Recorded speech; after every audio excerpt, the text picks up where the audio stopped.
Hi, my name is Annie, and welcome to the Walking Word, where we go through the Holy Bible in a year as part of discipling. We're now in Leviticus chapter 8, the ordination of Aaron and his sons. The Lord said to Moses, "Take Aaron and his sons together with the vestments, their clothing, the anointing oil, the bullock for the sin offering, the two rams, and the basket of unleavened food. Then assembled the whole community at the entrance of the tent of meeting. And Moses did as the Lord had commanded. When the community had assembled at the entrance of the meeting tent, Moses told them what the Lord had ordered to be done, bringing forward Aaron and his sons. He washed them. Remember this instruction. Bringing forward Aaron and his sons, he first washed them with water. Then he put the tunic on Aaron, girded him with the sash, clothed him with the robe, placed the ephod on him, and girded him with the embroidered belt of the ephod, fastened it around him. He then set the breastpiece on him with the Urim and Thummim in it, and put the mitre on his head, attaching the gold plate and the sacred diadem over the front of the mitre, and his forehead, as the Lord had commanded him to do. Taking the anointing oil, Moses anointed the consecrated the dwelling with all that was in it. Then he sprinkled some of the oil 7 times on the altar, and anointing the oil with the appetences and the laver and its base, thus consecrating them. He also poured some of the anointing oil on Aaron's head, thus consecrating him. Moses likewise brought forward Aaron's son, clothed them with the tunics, girded them with the sashes, and put turbans on them, as the Lord had commanded them to do. Ordinance sacrifices, verse 14. When he had brought forward the bullock for sin offering, Aaron and his sons laid their hands on its head. Then Moses slaughtered it, and taking some of its blood with his finger, he put it on the horns around the altar, thus purifying the altar. He also made atonement for the altar by pouring out the blood at its base when he consecrated it, taking all the fat that was over the inner organs, as well as the lobe of the silver and the 2 kidneys with their fat. Moses burned them on the altar. The bullock, however, with its hide and flesh and offal, he burned in the fire outside the camp, as the Lord had commanded him to do. Okay. He next brought forward the Holocaust ram, and Aaron and his sons laid their hands on its head. When he had slaughtered it, Moses splashed its blood on all the sides of the altar. Like, Moses is in his 80s and he's doing all this. I'm just thinking aloud. Okay. After cutting up the ram into pieces, he burned the head and cut up the pieces and suet. Then, having washed the inner organs and the shanks with water, he also burned the remaining parts of the ram on the altar as a holocaust, a sweet-smelling oblation unto the Lord, as the Lord had commanded him to do. Then he brought forward the second ram, the ordination ram, and Aaron and his sons laid their hands on its head.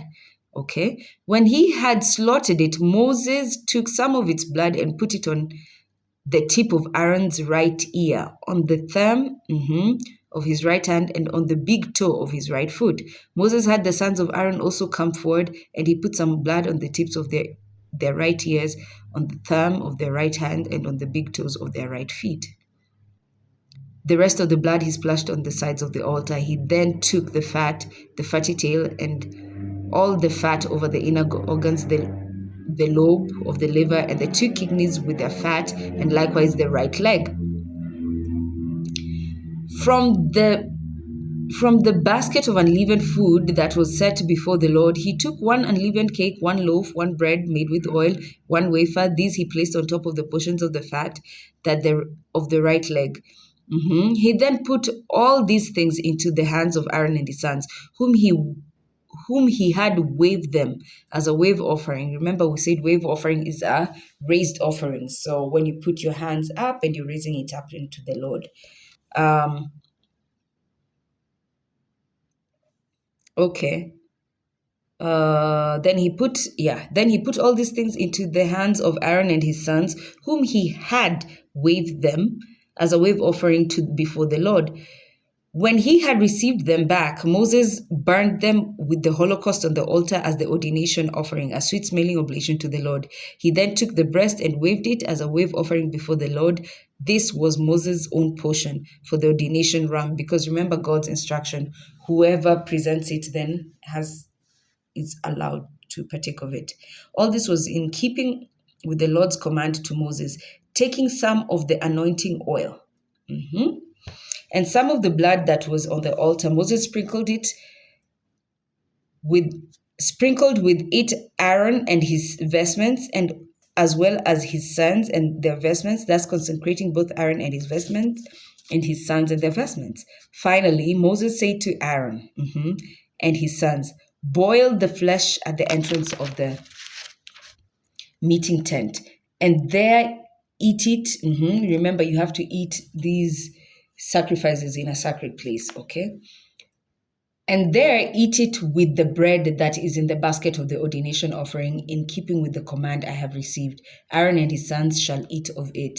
What is left over of the flesh and the bread you shall burn up in the fire. Moreover, you are not to depart from the entrance of the meeting tent for 7 days. So after you do the rite, you must sit here and consecrate further. Yeah?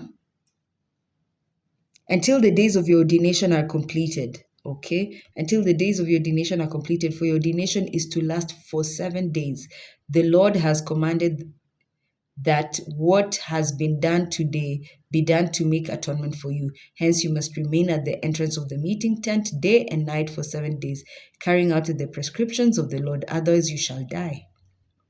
For this is the command I have received. So Aaron and his sons did all that the Lord had commanded through Moses.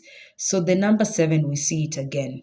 There's something about completion, and that's why the number 7 is often associated with completion, that God encourages you to sit there, stay there 7 days. We continue chapter 9 in the next one.